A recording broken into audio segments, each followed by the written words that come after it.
Welcome to our talk for Medieval March. Tonight I'm joined by two speakers. I'm joined by Rachel Swallow from Swallowtail Archaeology, who is also known as the Queen of Lost Castles, a fantastic nickname. Rachel, as the nickname suggests, has a knack for tracking down castles which have been lost to time. So tonight she's here to share some of her work with us. Also joining me tonight is my fellow Dig Ventures archaeologist, Maya. Maya's going to be helping us with an interactive task that we've planned for you later. Very, very exciting. So she'll be talking to us a little bit about that. First up, we're going to head into the main event and we're going to meet Rachel for ourselves.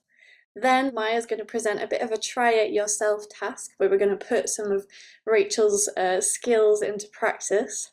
And at the end as well, very, very exciting, we do have an opportunity for you to get involved with actually helping us find what could be a medieval castle. No spoilers, I'll let Maya sort of give some more details on that later, but do look forward to that one. And last but not least, of course, we'll have a Q&A with Rachel and Maya and myself for any questions that you might have from the talk.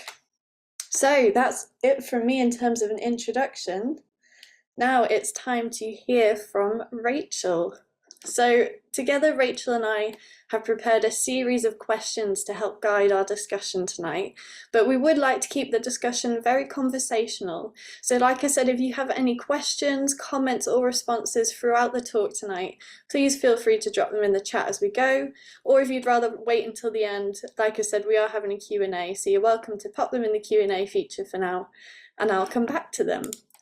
For starters, Rachel, I've done a bit of an introduction, but why don't you introduce yourself a bit more? How did you get into castles and archaeology and things like that?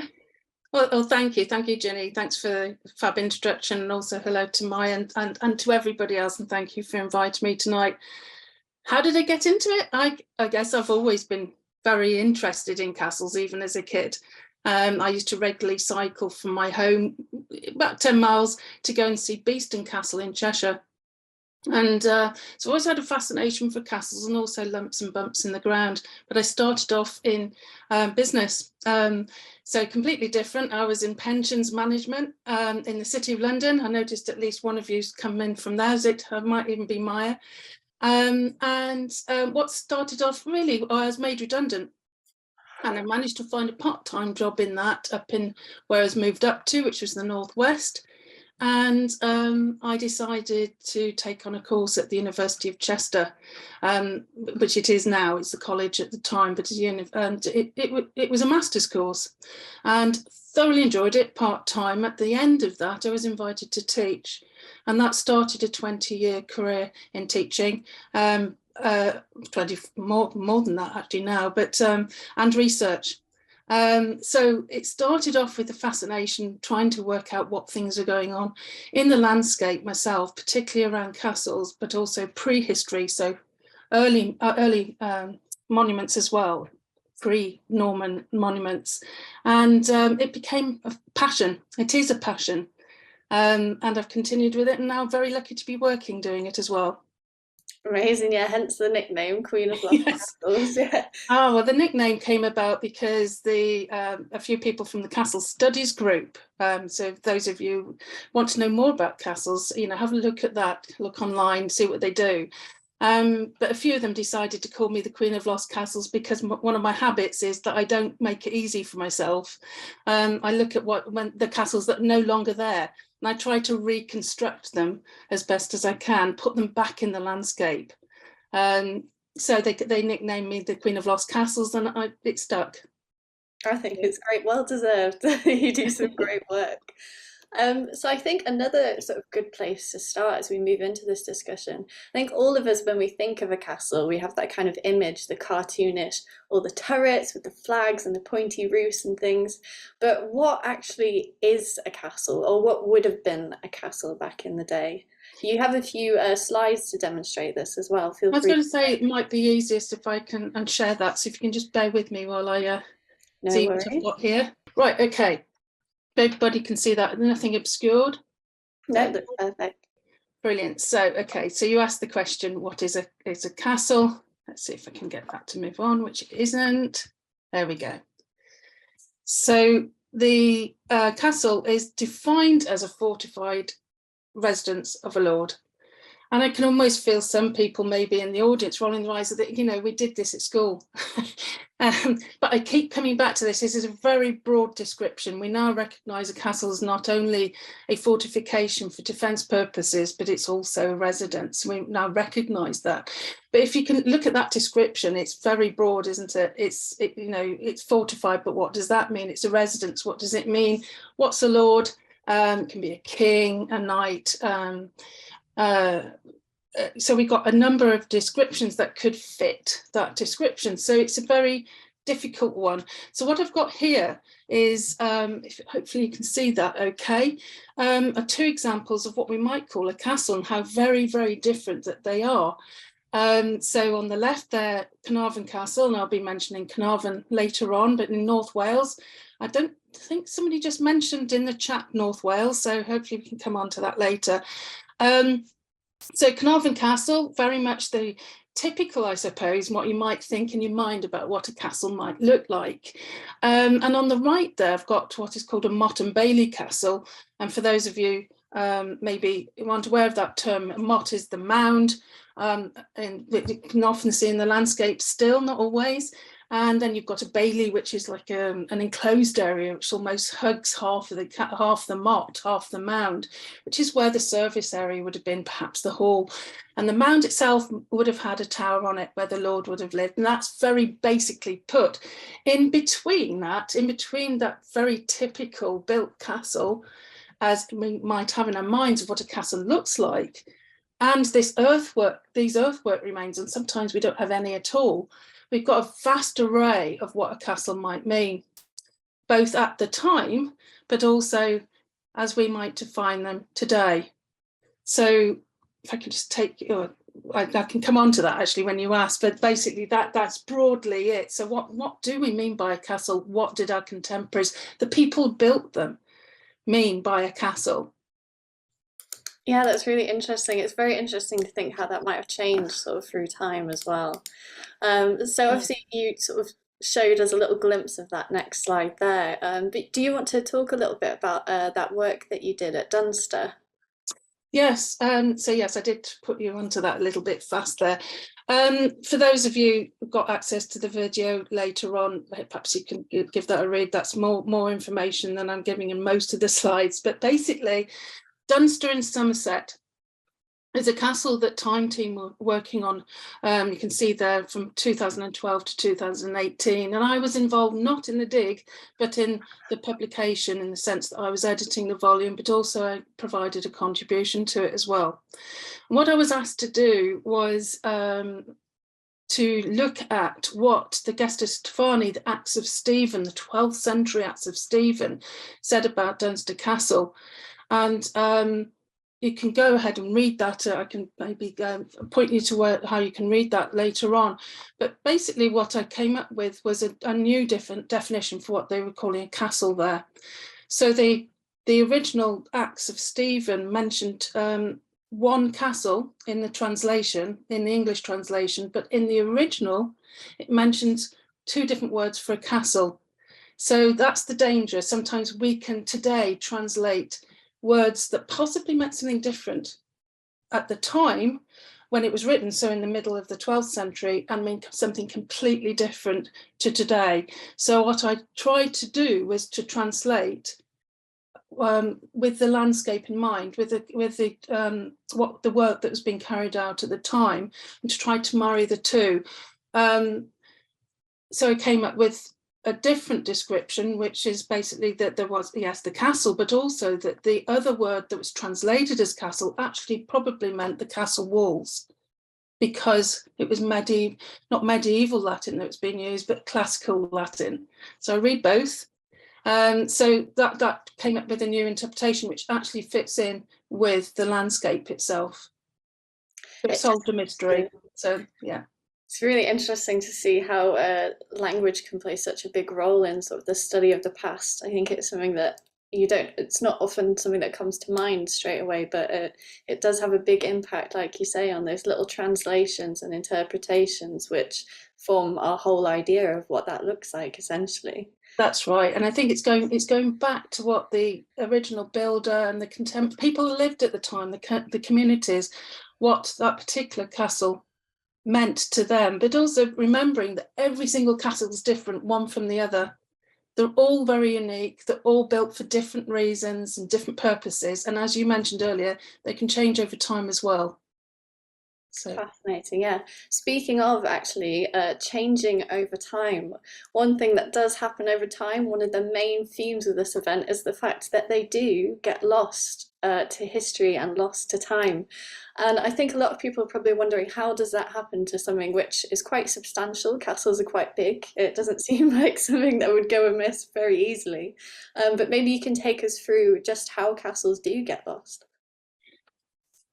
Well, basically, they get lost because they lose their significance.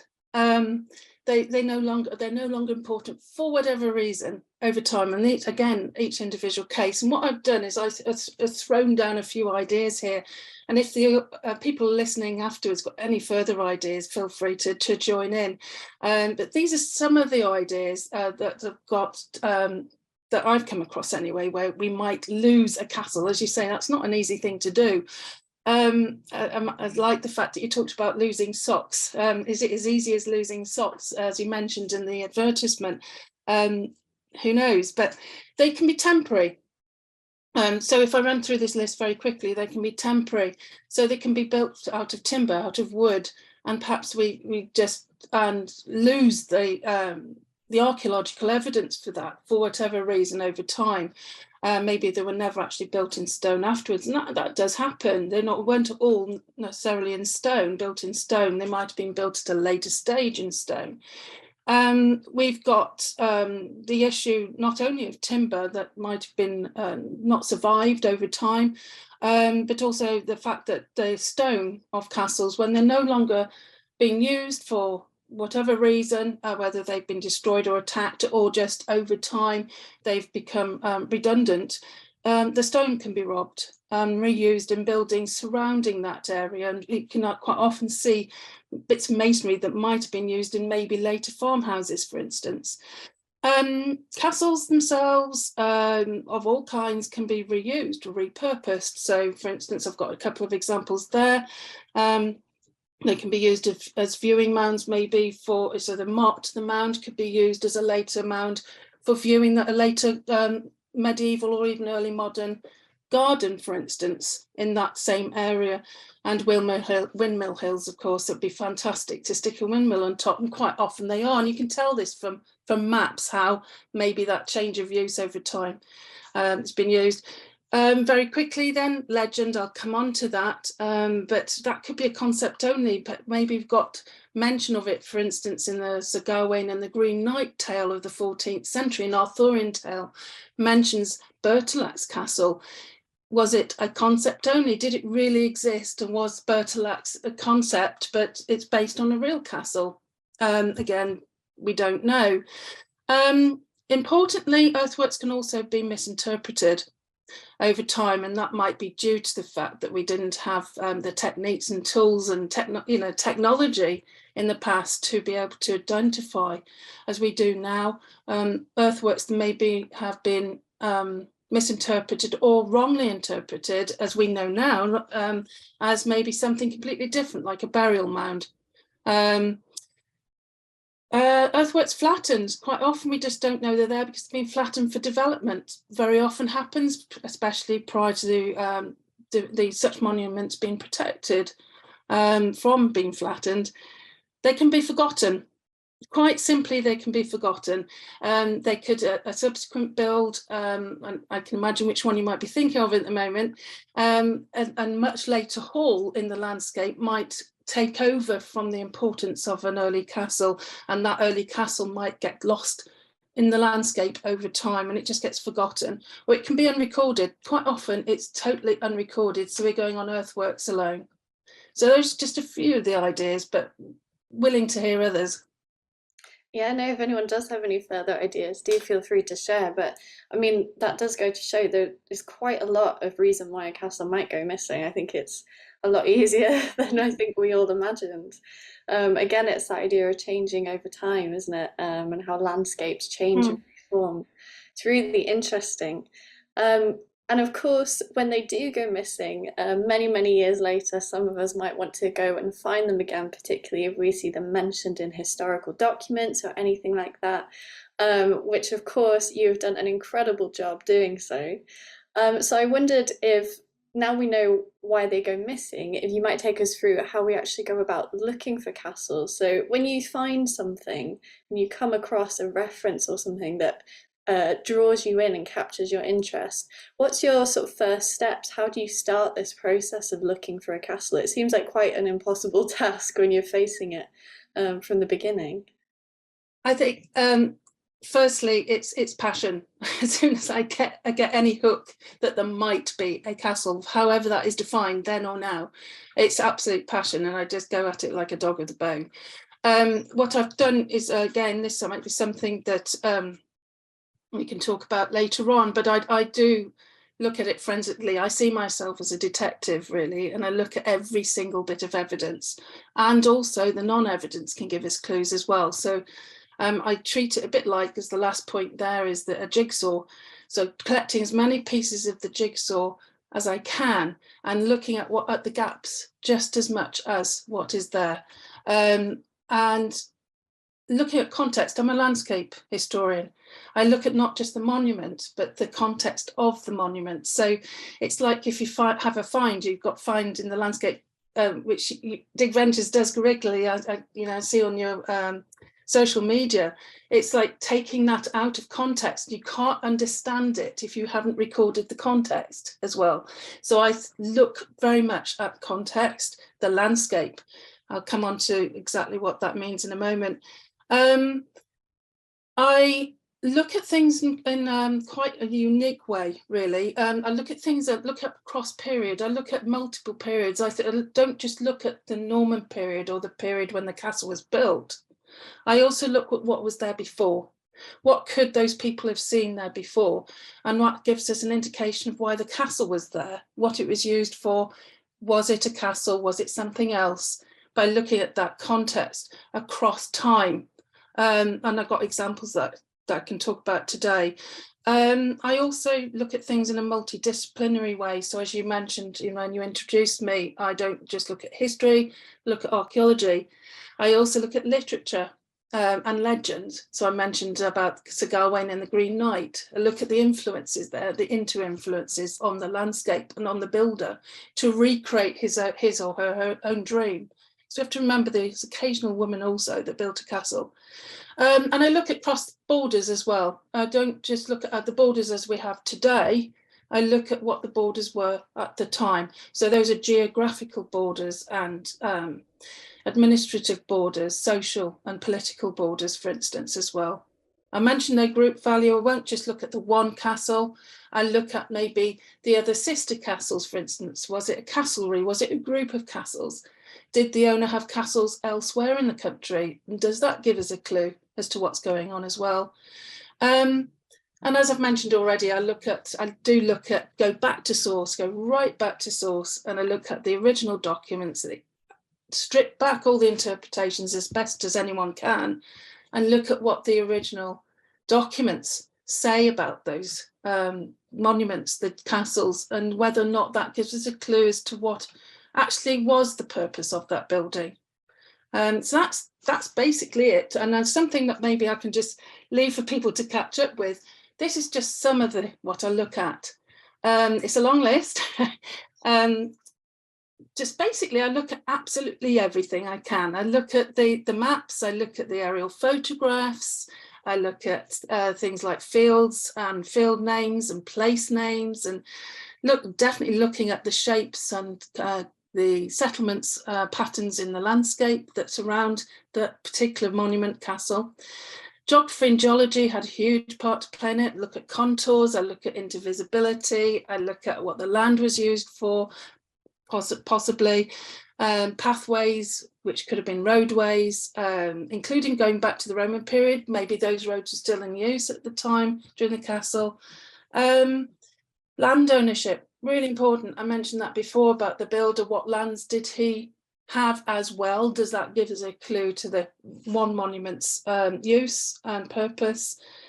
And I'm particularly keen on languages, you might have guessed, but going back to the documents is so very important to understand, and looking at the language used as well, and who wrote it, for what purpose. It's an interpretation.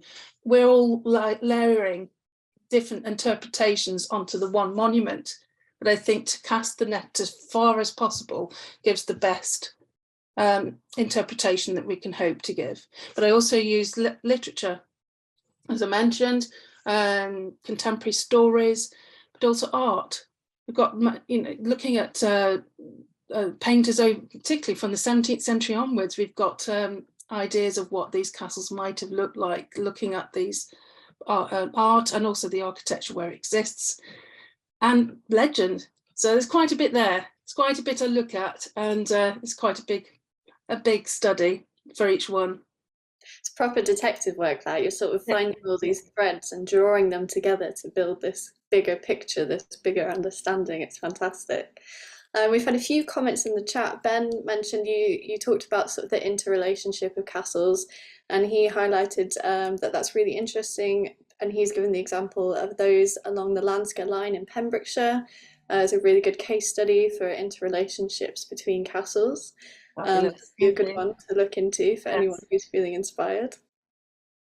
Thank you, Ben. That's really good one. It's that I do love looking at the interrelationships. I'm very keen. I've done quite a lot of work for anybody who's interested on the Anglo-Welsh border and looking at the interrelationships there as well. So border studies as well. Very, very interesting. So thanks, Ben. Something that might maybe be a bit more relevant to our talk later as well. And before we move on, actually, Paul asked a really good question. Paul said that the common response to how many castles there are in the UK is around 4,000. How far out is this, and has anyone actually counted them? I think that's actually a really, really valid question, considering the idea that we're introducing of how many are actually lost. So what's your thoughts on that? It's a very, very good question, and thank you, Paul, for asking it. Right, I'm going to duck and sit on the fence on this one, because it wasn't that many decades ago that there were about 600 castles, according to research. Now 4,000, I would say, is far more realistic. The thing is, as Paul mentioned, so many are lost. And I'll give an example. For instance, when I started researching castles in Cheshire, it became my PhD, and I was asked during my PhD interview, well, why are you doing this? You've only got maybe 2 or 3 castles in Cheshire. And I said, no, I've got about 50. In fact, I've got over 50. And it comes down to definition. What do we term as a castle? And also comes down to boundaries. What do in this particular case, which doesn't directly answer Paul's question, but the boundaries at the time meant that parts of North East Wales and East Cheshire were incorporating a number of other castles, which we don't do today, because we take the present day borders, for instance. Yes, definitely 4,000 figure sounds all right. But who knows? I mean, who knows? We've got multi-layers as well. So what is lying below? We're finding new castle monuments, as we might define them, all the time. But yes, I would say it's far nearer the 4,000 figure, definitely. I imagine that would be quite a fun but tiring job to actually count them all. It would be great. Maybe I have thought about doing that, and I might still do it. Oh, that would be great. Do let us know if you do. But anyway, let's continue on. So you've outlined some of those techniques. Should we go into some of those in a bit more depth? Okay, so how have I found castles? What I just tag on to that last bit, I also use modern technology, but this is desk-based. I do field walking, I do get my boots on, I do get dirty, but I don't dig. I have to say, I do rely on the experts for that. I have done some, but I'm not an expert.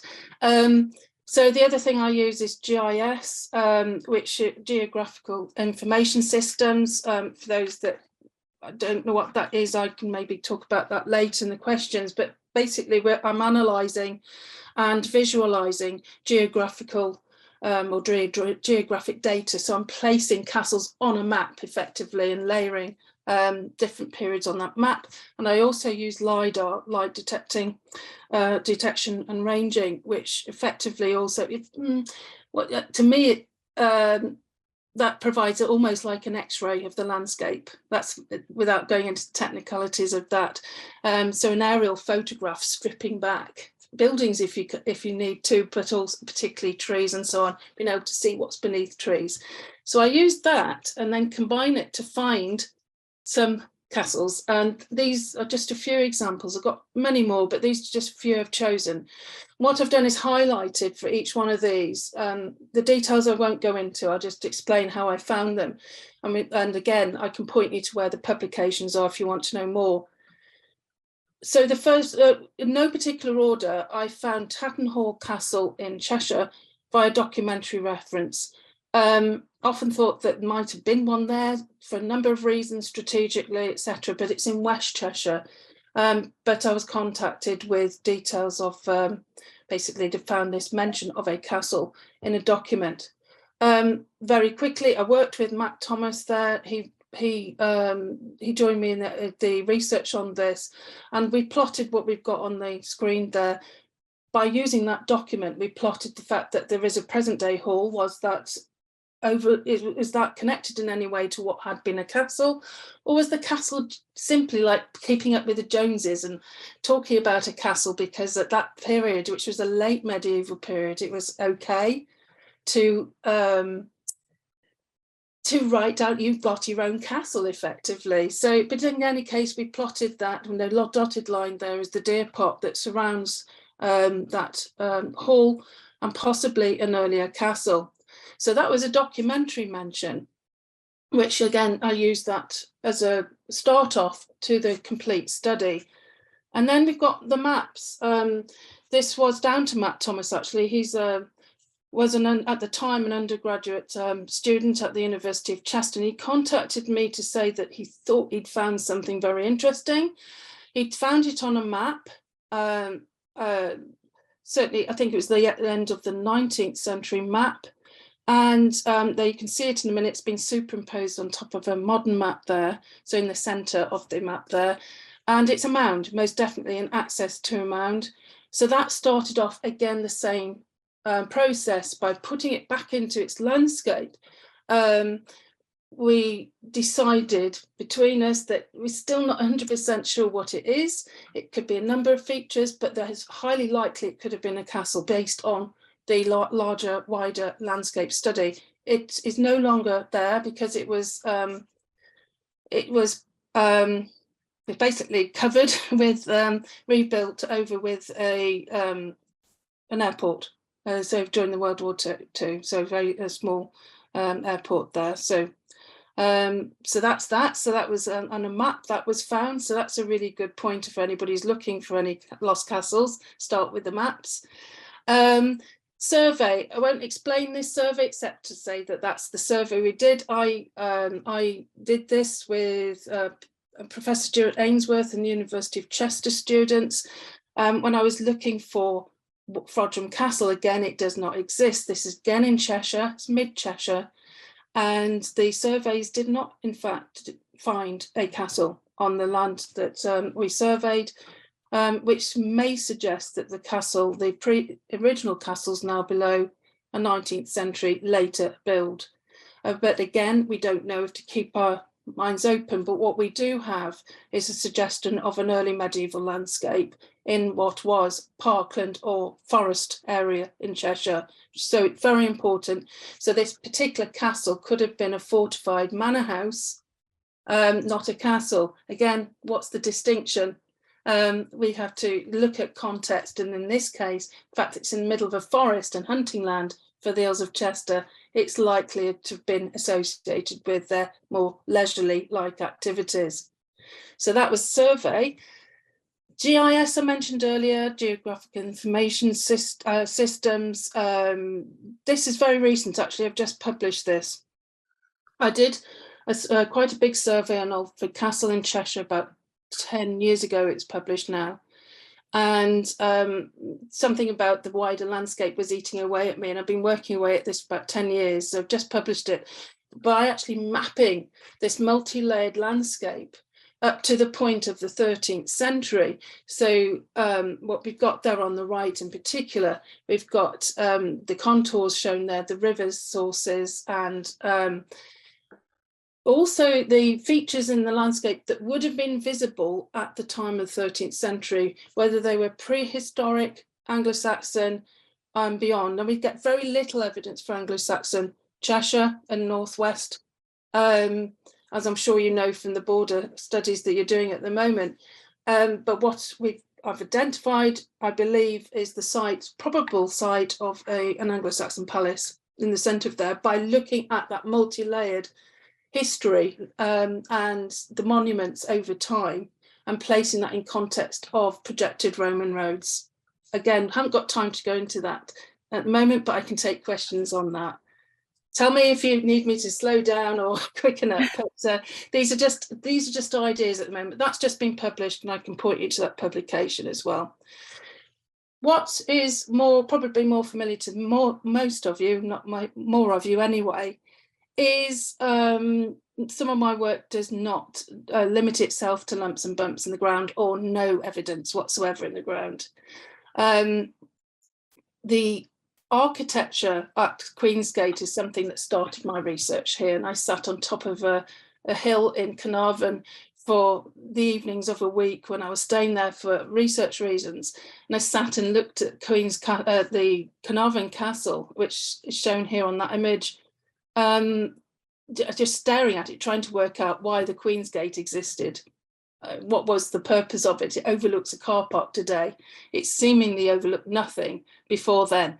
But by stripping back the landscape, looking through documents, and I found an original document that actually refers to not only a garden, the Queen's Garden and the King's Garden, Edward I, that is, and his wife, the Queen Eleanor de Castile, had created, or at least we believe it was in their time, they had created a garden below that Queensgate, making it an extremely important elite part of the building, but also that it overlooked what was called Kingsway, and that's something, an original document, a very exciting find, which connected 2 points in the landscape to give some purpose, or at least an interpretive purpose for the Queensgate.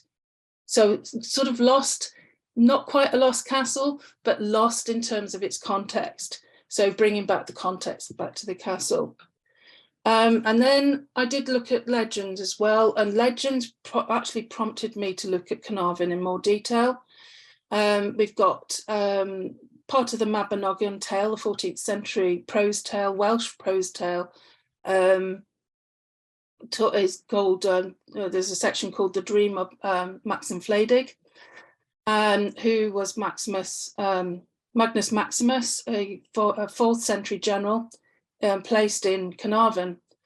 And he had a dream, according to this legend, and they followed the dream basically and took him to Carnarvon, where he fell in love with Ellen, who is a Welsh-British princess. And there's a description, quite a vivid description of the landscape.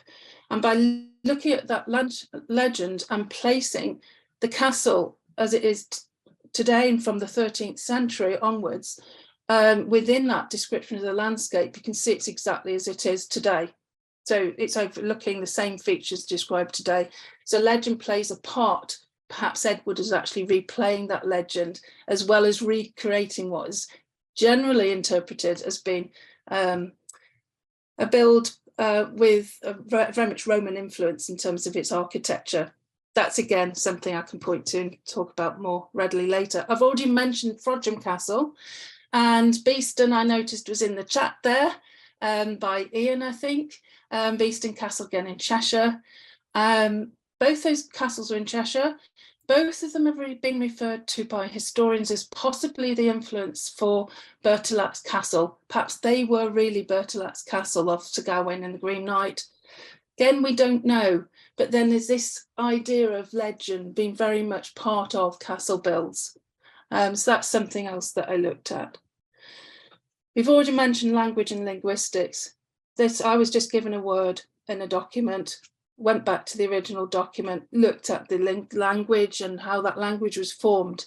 And with my knowledge of both medieval and classical Latin, established that we've got a different meaning because the author was writing classical Latin, not medieval Latin. There is a difference. And because of that, it gave a completely different definition to the castle at Dunster. We've mentioned that briefly, but that's what kicked that interest off for me there. And just very quickly to finish, boundaries. Sometimes I've been looking at boundaries, trying to work out what the boundaries were at the time. So we have parish boundaries today. They had then in the 13th century, and prior to that, we have older boundaries. We can try to trace those, but they're not always very clear. But I've got a few examples there of where I've looked at boundaries and as a result come up with a completely different definition and meaning and purpose for a number of castles. And if we've got time, I can go through them, but otherwise I can maybe pick those up on the chat. I don't know, Ginny, am I okay for time? I think sort of 2 more minutes really, and then we should probably get onto our interactive task. Yeah. So I think it would be really great to sort of touch upon. I know that you're going to sort of mention this, but what's sort of the main things that you've learned from this process? Because you've done an incredible amount of work. We've seen here, found some really exciting things. I was saying to you the other day, I visited Carnarvon not too long ago, and it's really exciting to actually hear someone who worked on that castle itself. But what are your sort of main takeaways from this work that you've been doing? Right, well, thank you. You prompted me this, and I had thought hard for tonight, and I thought, yeah, I didn't mention actually just before I skip on to that, I've actually got a new castle. I've just found one after looking for it for 25 years, and that's through Lidar. So I missed that one, but it's a very important one. But yes, I can't actually reveal which one it is at the moment. But yeah, Lidar, actually, I finally found something I've been looking for 25 years. So what have I learned? Never trust an individual source at all. There's a reason why it's been written in such a way, who it's for. It's just like taking one piece, as I said before, of the jigsaw and trying to guess at the whole. So it's going back to source each time, and many sources as well. I always appreciate that I'm only adding another layer of interpretation. I'm quite open to the fact that I might have got it wrong, open to the fact that it's only one layer and many other interpretations be added to it, or some, people might not agree with it. But I always think, as I said earlier, it needs to be in a multidisciplinary way. I don't think you could just look at archaeology or just look at history, just look at literature. You've got to put it all together and then get as complete a whole as you can manage. And that's why I put context. And you never, in my opinion, ever should interpret a monument without context. As I said earlier about taking anything out of context, you're losing meaning automatically. And remembering as well that no two castles are the same, none. You can find patterns over time between castles, between different types of castles. You can find typical features, but they should not dictate what you're looking at the time. What you're looking at the time is to be seen uniquely as its own, in its own, I was going to say skin, but it's like looking at it completely separately as a unique opportunity for something new. And then actual thing that I've found that finds the most exciting really is it's very, very difficult to actually pin down anything in particular. But I have to say I worked on Carnarvon for 2 years solid alongside my work. And I became obsessed with it. I literally felt that somebody else must have come up with this, because there must be somebody else who knows about this document. So I lived and breathed it. And I think to actually have I finally found that document that actually put everything together that I could see in the landscape from other sources, it was lovely. It was very nice to see it all coming together. Again, open to interpretation.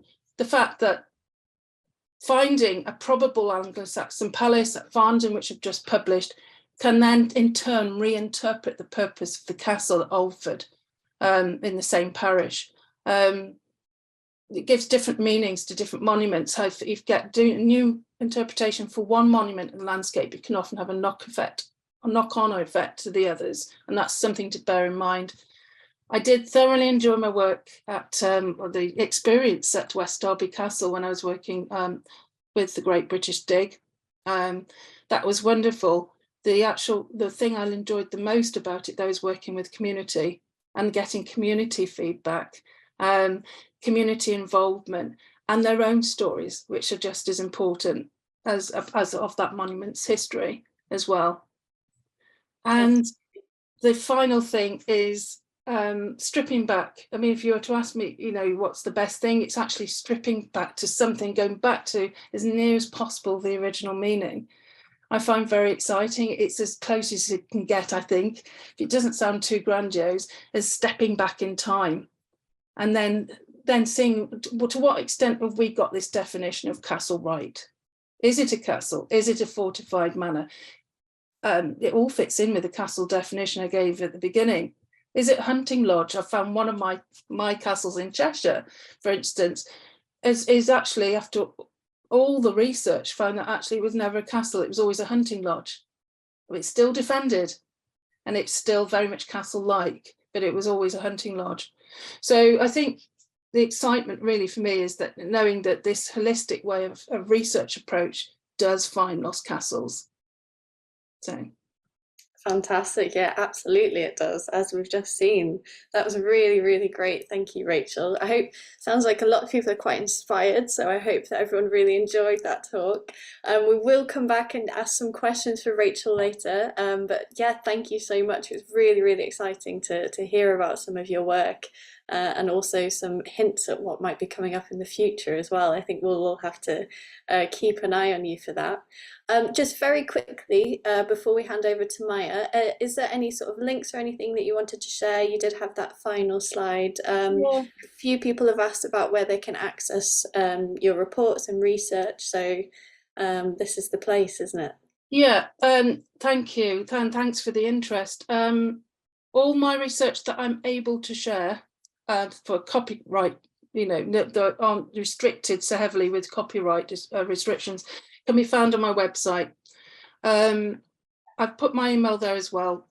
So if there's any that you can't get hold of for whatever reason, email me. We'll see what we can do, is what I'll say on that one. But it's all there. Yeah, it's all there. There's a link there to all my publications, and you should be able to download quite a few of them as a PDF. I'm available if you look under Swallowtail Archaeology across social media as well. So it'd be great. It's great to meet you wherever that is, whether it's on my website or via social media. That'd be great. Fantastic, thank you, Rachel. They'll be included in the recording email as well, so don't worry too much about writing that down now. But without further ado, I think it's really incredible from your talk just to think about how much is out there just waiting to be discovered, which leads me on very nicely to our opportunity for everyone to put this into practice.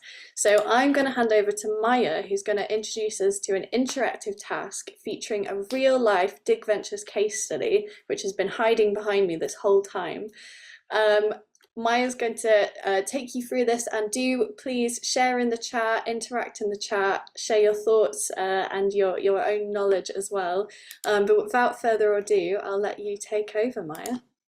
So it's been so fascinating to hear from you, Rachel, about your process, shifting our whole concept of what we think of as a castle and how you piece together so many different strands of evidence, of documents and landscape maps and Lidar, and the concept of ownership and boundaries and its strategic location. There's just so many things to think about.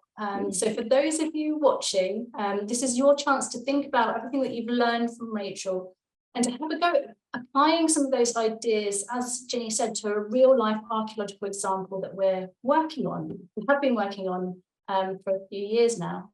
So what I'm going to do is present some archaeological evidence from one of our digs, and you can share your thoughts on whether the things I'm presenting suggest it's a castle or not as we go through. But you can also continue your own search after the event. So you can go and try and start having a look at online sources of information and maps, and you can pull out Lidar. You can do all of this stuff online. So the adventure doesn't stop here. There's also an opportunity to actually come and dig with us in the field this summer as well, but I'll share more of that in a bit. So as we go through this example, what I want you all to be thinking about is, could this possibly be a lost medieval castle? If it's not a castle, what else could it be? As Rachel suggests, could it be something like a hunting lodge or a moated manor house or something else? They're all fascinating and interesting as well. So we're open to your ideas and open to suggestion. Also want you to really think about what other archaeological evidence might we still need to collect, and also what historical evidence, what other sources of historical evidence could help us make the decision about what this monument really is. So I'm going to start sharing my screen right now. And here we go. We've got a lovely aerial photo of the site. I'm not going to call it a castle just yet. I'm going to keep referring to it as a monument so that I don't cloud your judgment. But the whole task here is to see if you can identify what kind of monument this really is. So this is a scheduled ancient monument at Tatton Hall near Wem in Shropshire. It is very clearly a moated site, and it's important enough, it's considered important enough by Historic England to be protected. But what's really interesting about it is they don't actually officially know what it is, don't know why it was built, how old it is, or what it was for. Now, there are lots of different theories out there. It could be Tudor, it could be a viewing platform, as Rachel suggested. It could be from the Civil War, it could have been used as a gun mount. It could be medieval, so that could be something like a castle or a moated manor house or a hunting lodge, as we've discussed. Could even be older and Roman. And at the time that we started our excavations and our work, we didn't actually know even the basics of how old it was. That information wasn't out there. So we were invited in by the landowners to try and find out.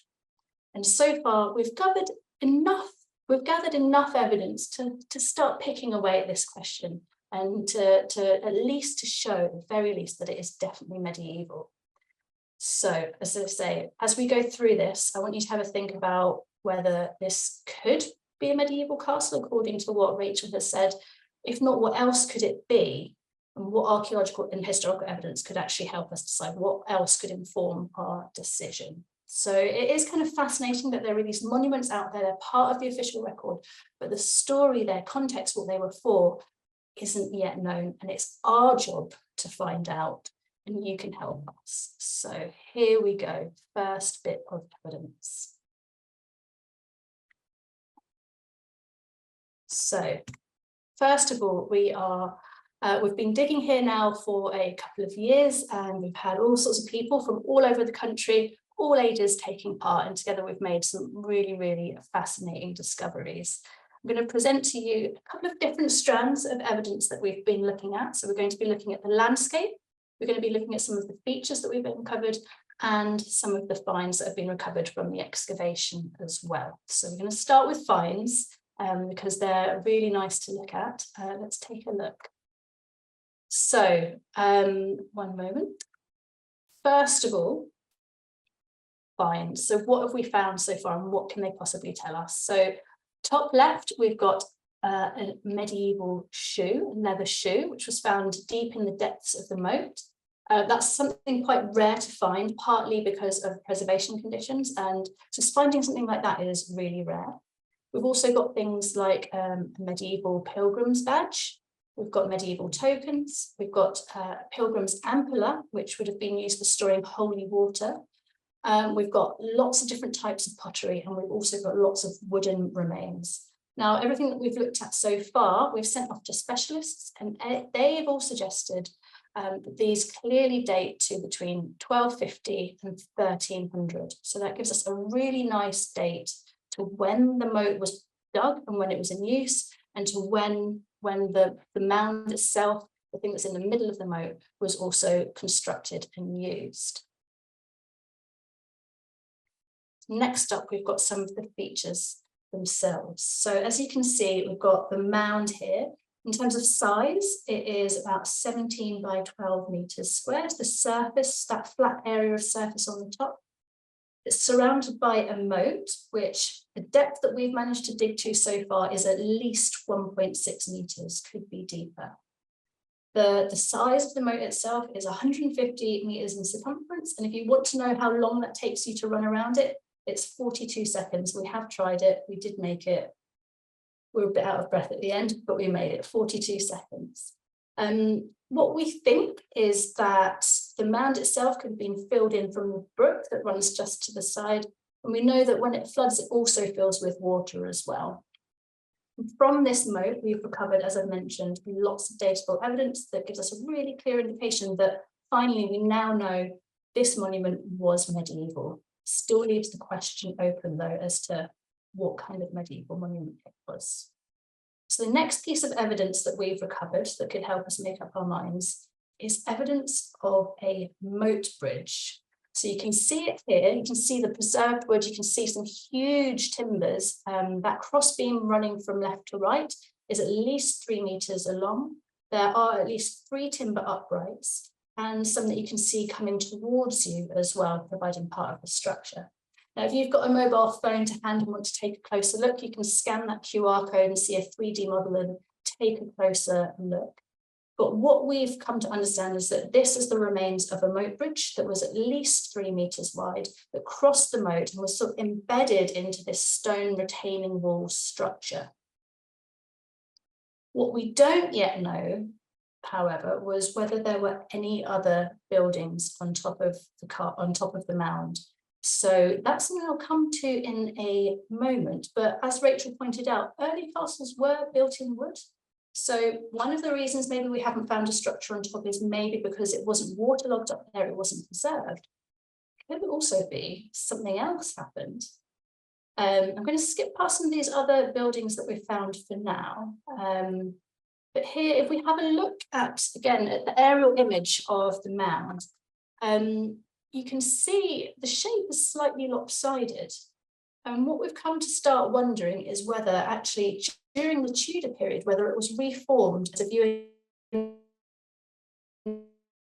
form and pushed over to one side.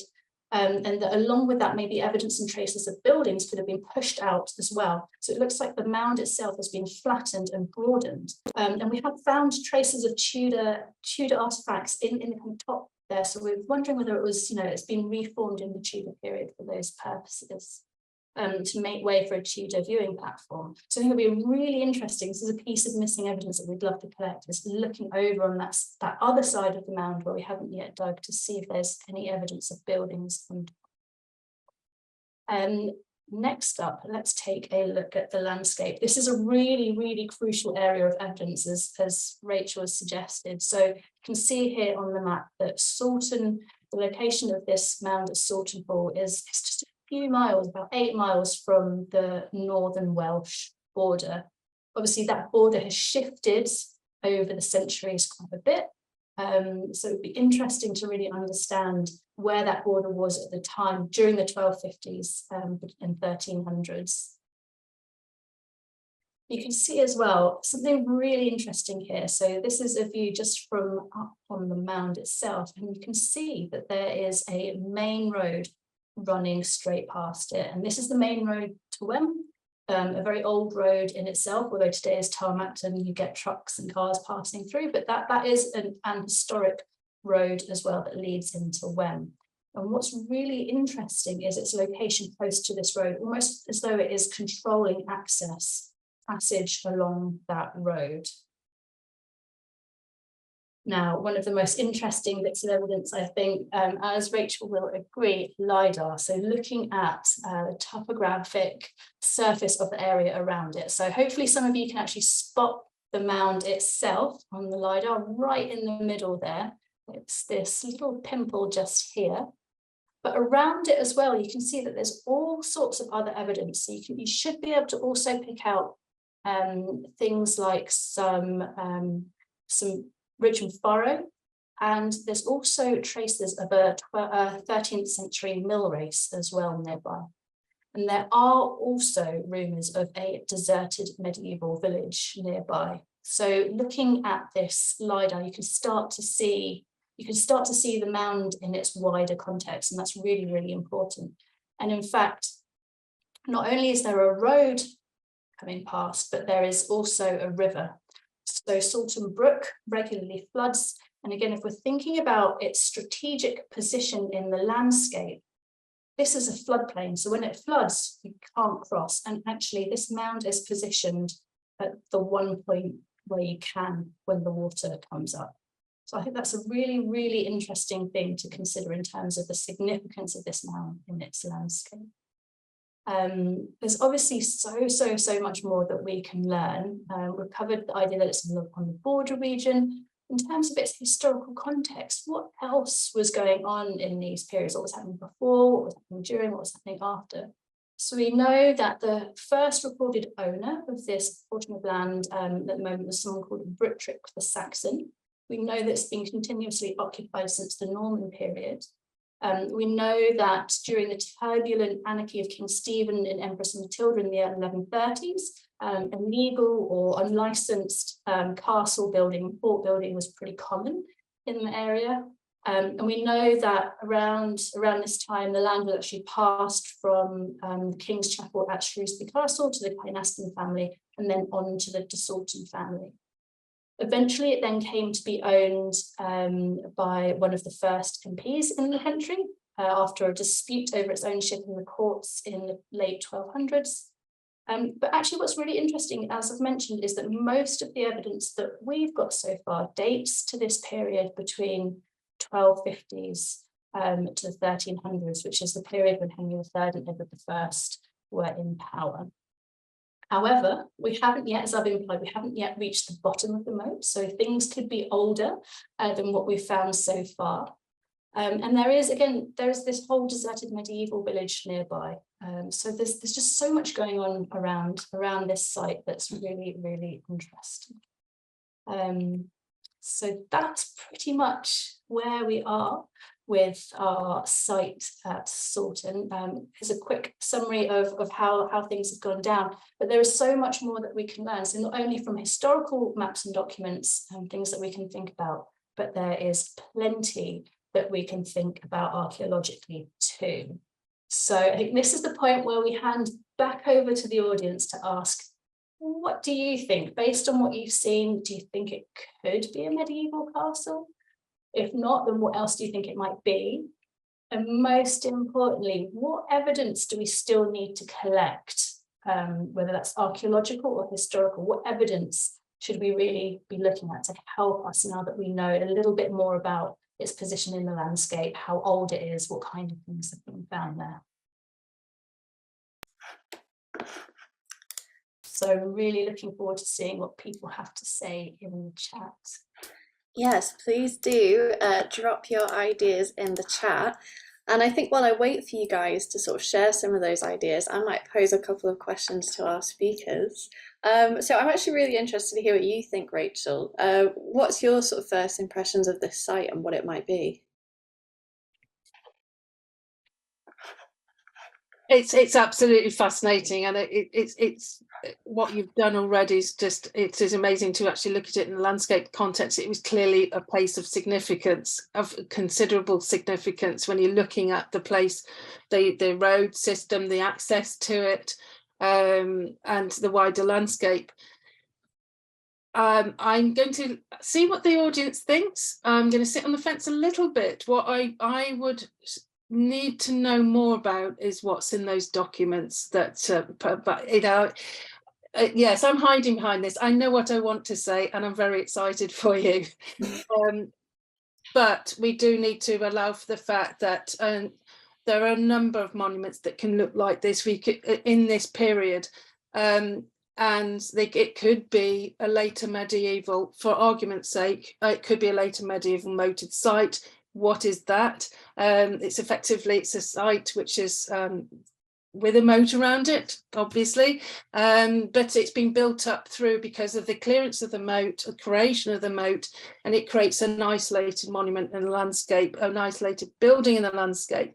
And we've got a number of those really certainly in England from, well, you've got quite a few early examples, but certainly in this period, you've got an example of this in Cheshire again, thinking off the top of my head, in the King Edward's period, the period of King Edward, created by somebody very much involved with the creation of the castles of King Edward.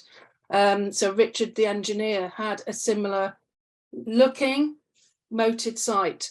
Again, was it fortified? You got that definition of what somebody in the chats there has asked, you know, what defines a castle? What are the features? Could it, you know, with such a loose description, could we be looking at something fortified? It's a residence and therefore it's a castle anyway. So I think it comes back to definition. I think you've got something very significant and very important in the landscape, and the suggestion there that Tatton Hall is the successor. So have you got a lost castle? Is it a moated site of significance, but how fortified was it?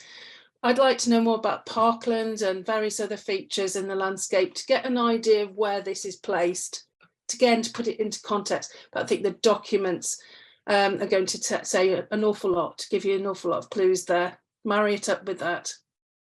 So yes, I haven't quite answered your question.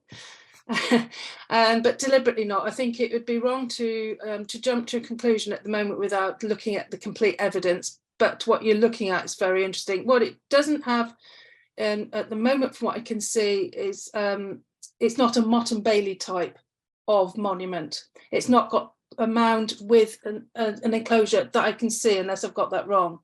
And so what we're looking at the moment looks like a moated site of high status, significance. It's a good size, but is it, or was it, a castle? Is something that I think you're going to find, and I would be interested to see what everybody else thinks as well. I think that's the really interesting point.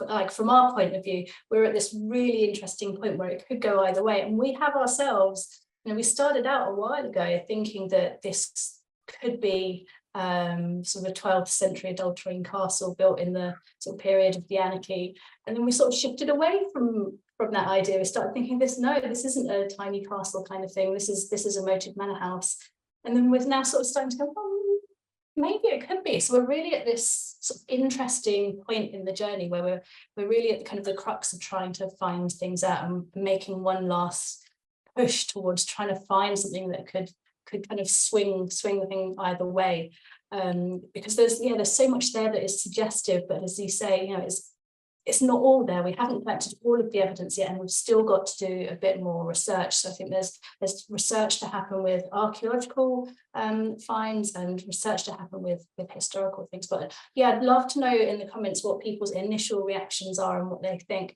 But I think, yeah, from my point of view, what I'd really love to understand a bit more about is maybe trying to find out if there was evidence of a building on the top of the mound, and whether that has actually been pushed and cleared out to one side of the mound, but also to start looking at the wider landscape and doing surveys around it. So not just in terms of looking at Lidar, which is fascinating in itself, but actually getting out there and excavating a bit to see what else is out there. Because I skipped over a slide with some geophysical results in it, but they did show a couple of interesting things, and we have started unearthing things like industrial sites. And one of the really big points of interest that we're very curious about is the kind of pottery that we've been finding. So at the moment, we've got a large collection of pottery, very interesting, relatively high status pottery. But we don't yet know whether it's pottery that was made at the site itself or at a nearby kiln somewhere else. And what we'd love to find out is a little bit more evidence about where that pottery was made, because potentially if it was made on site, that's speaking to something really rather significant. Whereas maybe if it's coming from further away, but still a local kiln, that would be more in the realms of a moated manor house. So that could be another source of evidence that we could potentially look at. I think one of the things that you mentioned, which I found very interesting, it's something that came to mind when I was looking at it from the Lidar, is you mentioned earlier that could this be Roman, and I think it's important.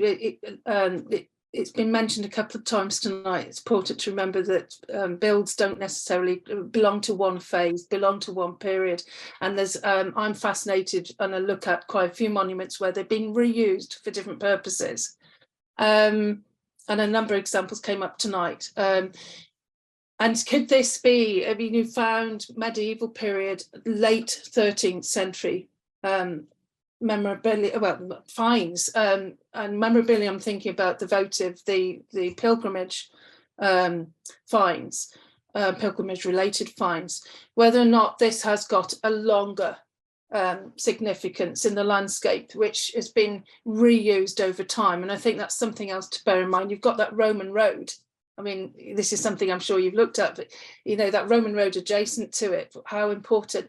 I mean, John in the chat there has mentioned about, very interesting point that that there's a small castle that he's mentioned there, but built during the period of Llewellyn of Gruffydd, which overlooks defending a road and also farmstead.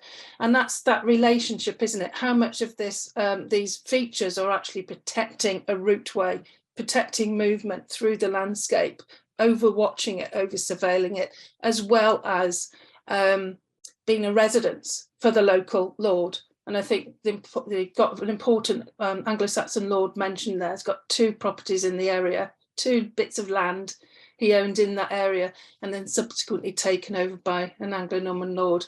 Something to look at. Yeah, fascinating. So I think if people want to help us find the answer to this, there's several different ways that you can do that. And I think, you know, one is, what can you find out online? What can you find out by looking at historical documents, by looking at the LiDAR, by looking at all of the evidence that you can muster? But also we've got another chance this summer to head back out there into the field and gather a bit more evidence as well, which I will share with you next. So this summer we will be heading back out there in May and June to have a look, to do some more archaeological research. So you can join us and get involved, help us recover some more evidence through either joining us on the excavation or in the finds room, or even just by following online if you want to follow the progress of our excavation and what we discover. What conclusions will we eventually come to? So at the moment, we have reached 93.5% of our targets. We're really, really, really close. So if you'd like to join in and crowdfund the dig to help us find out what this monument was, to try and reveal the context of its story, to try and uncover more about it and see it within its landscape context, we would love for you to join us. So you can do that at digventures.com/projects, or by again scanning that QR code just there. Fantastic. We've had some really cool comments in the chat as well. I don't know if you can see them, Maya, but there's been some really, really nice suggestions. But we are sort of running a little over time. So Maya, if you want to have just sort of a quick scroll through those. We've had some really good Q&A questions, so I think we could probably go through a couple of those. I would really say though, before we do, like Maya said, we're really sort of on the brink of finding that more evidence for this site. It's really exciting, this stage, and if anyone could support us, that would be really fantastic. So definitely, if you want a bit of an archaeological adventure this summer, please do head to our website and have a look. But I think what I'll do, it's about 10 past, so I'll do 5 minutes of Q&A, and then I will round off at most. So let's see. Doug has quite a good question here, Rachel. He asked about some Iron Age forts or prehistoric forts, such as Maiden Castle, which are referred to by name as a castle. Would you count them as such? Considering their function might not always fit that definition? That's a really interesting question. It's a really good one. No, I wouldn't. They have been given those names by subsequent generations. So, for instance, I can as an example, at Carnarvon Castle, none of the towers that we have there today, apart from one that I can think of, has got the same name as they were given in the medieval period in the documents. So we give different names to things over time. So I assume that it was during the 19th century thereabouts that these Iron Age monuments were given the name castle, which effectively means a fortification, and they might well have been a fortification. They might have well served other purposes, such as meeting places, ceremonial places, gathering points, community centres, tribal areas, and so on. They could have been temporary, they could have been permanent. But they weren't. I think with the term castle that we're looking at tonight, we're looking at the medieval period, first of all. So we're looking at that medieval period, and we're looking at something that it's a fortification of a kind, with a residential feature, which could be applied to those Iron Age features, but we don't know. We don't know exactly what they served. So to answer the question, it's a later name given to an earlier feature, and it has in turn affected the interpretation to some extent anyway of those monuments. So we have to be careful when we see the name castle. It doesn't always apply to a Norman or medieval castle. I don't know whether that's answered the question. No, that's great. Thank you very much. So I'll just pick another question. I have noticed in the chat though, Gabby said she's going to come to Salton for 2 weeks in summer. She said she can't wait now she's heard more about it. That's fantastic. That's what we like to hear. We hope we've got you ready to do some digging.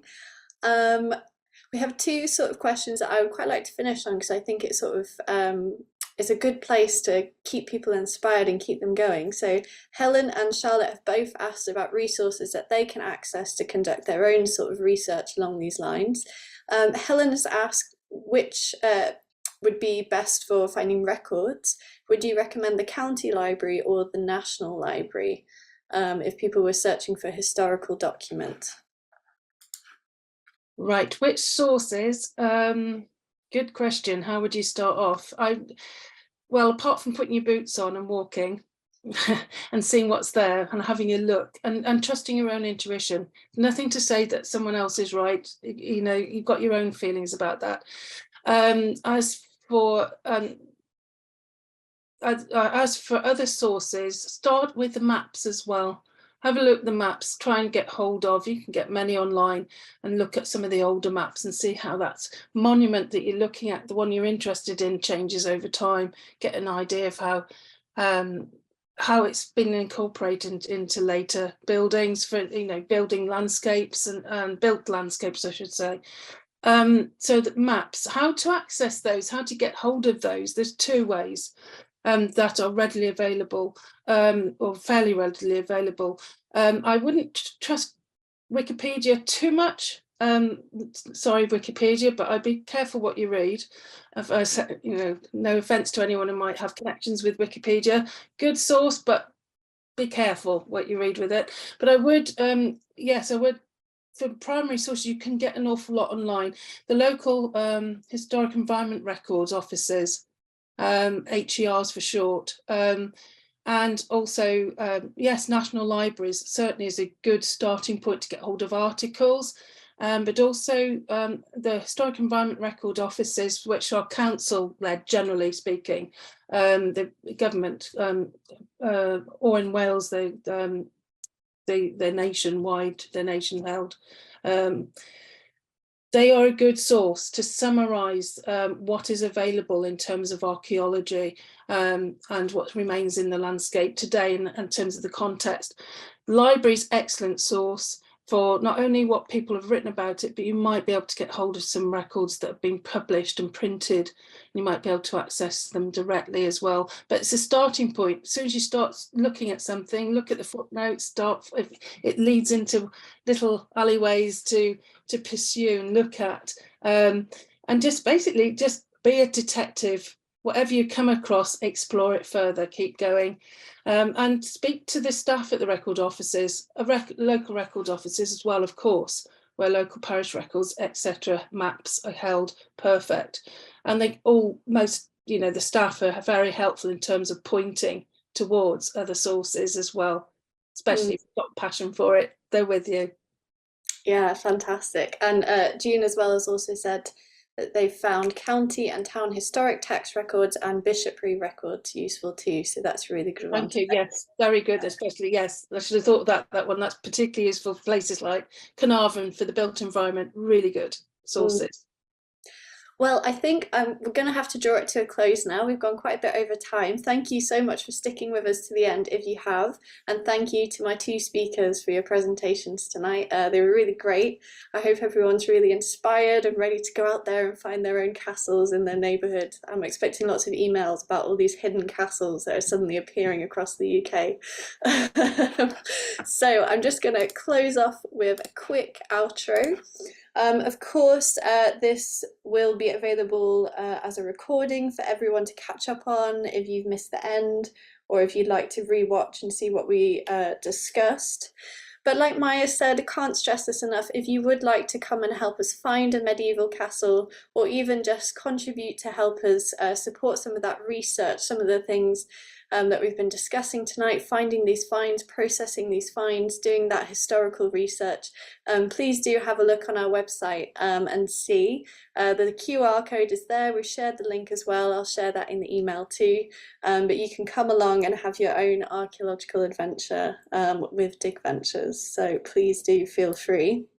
If you'd like to see more of Dig Ventures outside of coming and joining us on a dig, please do check out our website, follow us on social media, or do check out our calendar, not only for digs, but for other online events like this one. We've got a really, really exciting programme of online events planned, so please do keep an eye on that. No spoilers, but me and Maya are both very, very excited for what we've got coming. And of course, like Rachel said, please do check out her website, her social media, Instagram and Twitter. Keep an eye on everything, see those new castles popping up. We did have a hint that something exciting was on the horizon. And like she said, do feel free to get in touch if you'd like to see some more of her research. I'll be sharing all those details again in the recording email for you. But like I said, thank you very much. Thank you for sticking with us. I hope you've all enjoyed it very much. And thank you to Maya and Rachel as well. I hope everyone has a lovely Wednesday evening, and we'll see you again next time.